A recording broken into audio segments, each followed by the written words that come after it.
So I want to quickly talk about the difference between interfaces and abstract classes based on our previous example.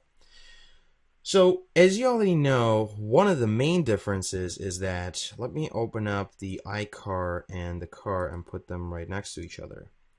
So you have your car here, and I'm going to basically put it right next to it so we can see the abstract class and then the interface.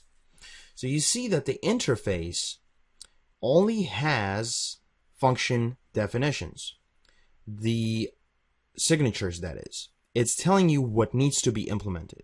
However, the abstract class has some concrete definitions, has fields on it, and has things that need to still be defined. So an abstract method right here. Now that's great, because we see the first fundamental difference is that abstract classes can have concrete definitions, but interfaces cannot. They basically, all they have is the signatures for the methods that need to be implemented. The other part is that interfaces cannot have fields, but abstract classes can. And that's one of the examples here. We can have fields, but interfaces cannot have that.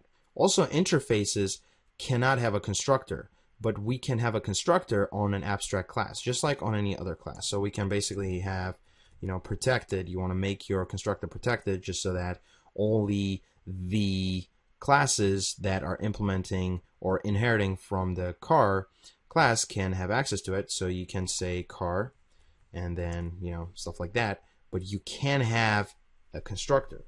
Now, you don't have to in this example, but you can if you want to. On an interface, you simply cannot have that. The other part is that a class can only derive from one abstract class, but can implement multiple interfaces.